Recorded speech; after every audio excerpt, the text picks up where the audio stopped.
Hello, welcome to the topic Electoral Politics, Class 9 Political Science. Elections in India are conducted by the Election Commission of India, called as Nirvachan Sadan.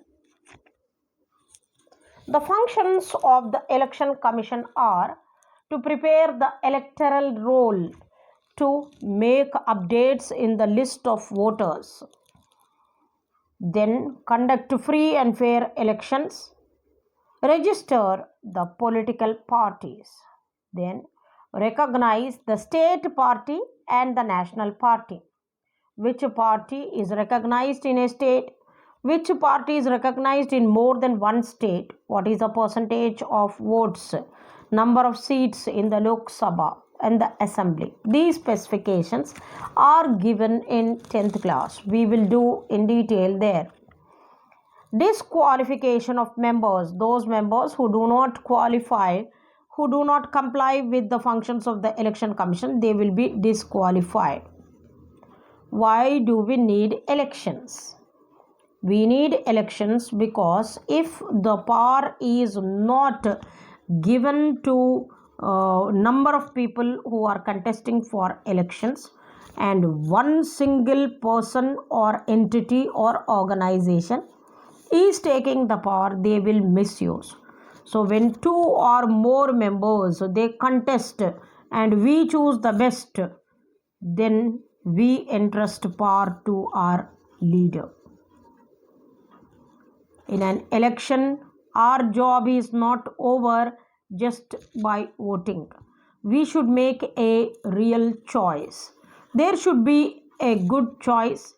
We should go select the best leader, compare the policies of different contestants, and then we should choose. After elections, we should be vigilant and watchful whether our representatives are using the power which we have given in the right way. Every citizen of India should think that it is my duty to go and elect. Every single vote matters, as every drop in the ocean matters. Why do we need elections? We need elections because we all citizens of India cannot become the leaders, and all problems of the community at large cannot be solved by each and every one. So we give our needs to our leaders, and those leaders, those representatives, they are answerable to us. They take decisions and make policies which are favorable for us. So, we need elections because without elections, there may not be a verdict of the people heard. We, the people, give our decision by electing the right leader, by making the right choice. And we can choose only when we are able to compare between the manifesto, the declaration of policies by different leaders. When we compare and these policies are tallied with one another, we make a choice based on the need and priority. Different sections of the society have different priorities. The farmers have a different priority. The industrialists have a different priority. The educational group has a different priority. So all these priorities are taken into consideration while we elect the leader. What makes Indian election democratic? Indian election becomes democratic because we choose the leaders. One man, one vote, one value. This is the choice of we, the people. These elections are free and they are not under compulsion. No one forces us to vote for anyone. If anyone forces, we have our voice to express our opinion. Next is, choice is given to the people at regular intervals. Every few years, every 5 years, elections are held compulsorily in our country. This makes our elections very, very transparent, very, very regular. The candidate is who is preferred by the people, he or she is getting elected. And this says that the free and fair elections are held in our country and people are using their right to vote. The political competition is important. Yes, it is very, very important. If political competition is not there, different parties have different ideologies, and for which country, which section has to be uplifted, what should be the prioritized areas. These different leaders and representatives have different ideology. So, based on that, we select the leaders who are going to do welfare for the country. And for the purpose of this, our country is divided into constituencies.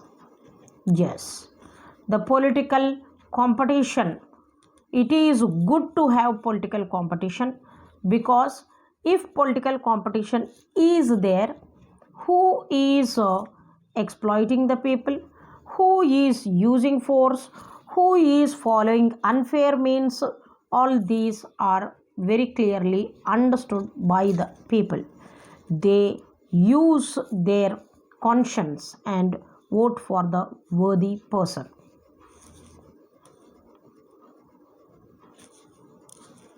What is our system of elections? Lok Sabha and Vidhan Sabha assembly elections are conducted every 5 years. These are called the regular elections. Here all constituencies are filled. Total constituencies of our country are 543 and 2 members are nominated by the president. They are from the Anglo-Indian community. And once the ruling party is not able to fulfill the aims objectives, when the house passes the no confidence motion, they will be dissolved. And then before the completion of the term, when again elections are conducted, we call it as mid-term elections. In case of a death or resignation of any member, then to fill those few or 1 or 2 vacant seats, if elections are conducted, we call it as by-elections. Electoral constituency is dividing the country on the basis of area and population, and from each constituency 1 member is elected. So many can contest, only the worthy, only where the people feel that this leader can do justice, he or she will be elected. This is the map which shows the constituencies in different states. Constituency is a group of voters in a specified area who elect a representative or a leader to a legislative body. A legislative body is a law-making body. For Lok Sabha in our country, we have 543 constituencies, and though representatives from each constituency, they are called as a member of the parliament or the MP. One of the features of the democratic election is that every vote should have every value or equal value. That's why we follow 1 vote, 1 value, 1 citizen concept. 1 citizen will get only 1 time vote, whoever he may be. Sometimes these constituencies are counted as seats for each constituency. From each constituency we have only 1 seat, and the representation for this seat is done by the members who are contesting. And when we say that in a Lokdal 1 60 seats in Haryana. It means that candidates of Lok Dal won 60 assembly constituencies. So that's a big number. And the members of this state are called as member of legislative assembly, state legislative assembly. Sometimes, basically, before the partition or before India came to be known as an independent country, elections were held and only the educated, rich, well-to-do people were voting, and the others did not have right to vote. So the constitution makers made it mandatory to get right to vote for all, universal adult franchise. And then for a long period of time there was no representation for the downtrodden, the scheduled castes, scheduled tribes, the backward castes and all. So based on the need of these sections, the area and population taking into consideration, there are certain reserved constituencies for scheduled caste, scheduled tribes. And currently in Lok Sabha, 79 seats are reserved for scheduled caste and 41 for scheduled tribes. Before the conduct of every general election, it is mandatory for the Election Commission to update the voters list. Every person, every individual, every citizen of India who has attained 18 years of age, his name will be enrolled, he or she. When we say he, it represents the mankind. His name or her name will be enrolled in the voters list. It is called as electorate. They get EPIC, election photo identity card. It's a very important identification card, and on the date of elections they are getting this EPIC election photo identity card, and they go to the polling booth where their identity is cross-checked with the voters list. In that, their name, their address, their number, their details, their credentials should tally. Then they can go and cast their vote. Yes. Before the elections, every member, political party member, they go and campaign. During the campaign, they make promises. Yes. The main purpose of the election is to give the people a chance to choose, so that they can clearly distinguish what are their expectations and what is the party offering. So there should be a clear-cut choice. This campaigning is done to express to the people that if power is entrusted to those leaders belonging to a certain party, then they will make the necessary changes which are required by the people. Such declaration of policies is called as election manifesto. And on the date of election, no single party or candidate should bribe or threaten the voters. They should not give money or lure or attract the people in the name of religion, or carry them to the election booth, polling booth in the government vehicles, give them clothes, give them food, give them any kind of offerings, and try to influence their mindset and force or compel them to vote for such parties. It is absolutely wrong on the parties to do such things. Use of any place for election propaganda to give their message in the form of worshipping center, maybe a temple, maybe a mosque or church, is wrong. No government vehicles, aircrafts, or any other means should be adopted to take the people or to reach the people and influence their mindset. Once elections are announced, no minister shall lay foundation stone. Before the date of elections, announcement of elections, whatever developmental projects they have planned, they should do. But after the announcement, it is not allowed to do so. Here we have the voters who have polled in different regions for different candidates, and this is the percentage of votes. So what is the voters turnout, polling and counting of votes? The voters turnout ratio is very important. In a country like India, such a big democracy, every citizen should think that I am important, my vote is important. At the end of the day, the polling usually starts at 7 o'clock and ends at 5:30, where the polling ballot box are sealed, and in an electronic voting machine like this, we have the party name, the image of the candidate, the symbol, and then the button. We have the button, we press it, and a green light glows. That means the vote is casted. Anybody can cast their vote only one time, and in a ballot paper, a swastik mark is given.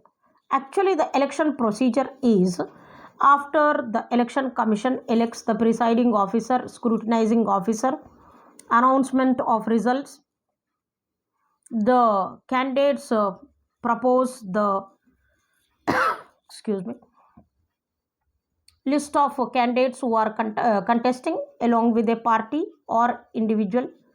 Then date of withdrawal is announced. They can withdraw their nomination if they are not interested. Then the final list of voters is published. Before this, the scrutinizing officer will elect the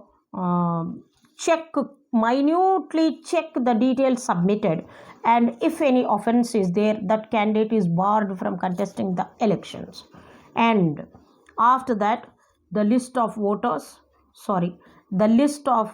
leaders, representatives, parties, symbols, the ballot papers are printed.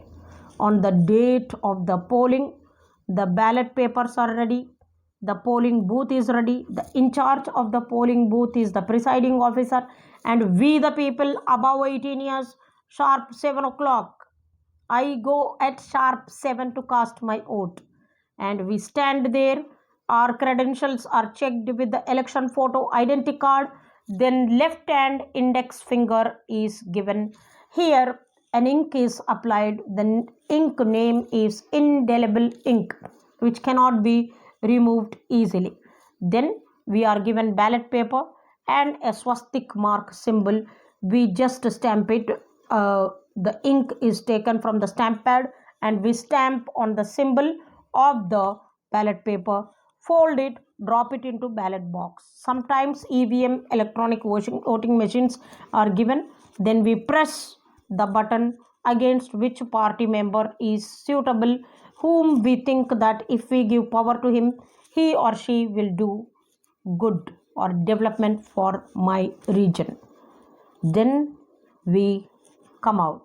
At the end of the day, the polling is done with the complete police bandobast intact, no malpractices, any kind of malpractices, luring, offering money, bringing people in government vehicles, no. Any kind of influence is not allowed. Ballot boxes in some places are stolen, they are taken to the jungle and rigging is done. More than one vote is casted. All this is wrong. Now you can see here the voters who are responsible, they have lined up in the hot sun. That shows the responsibility of every citizen. My country, I will choose my leader. This is the voters list. Electorate. In this way, the officials come in the name of vote. They lure the people by giving money, by offering different things, making false promises.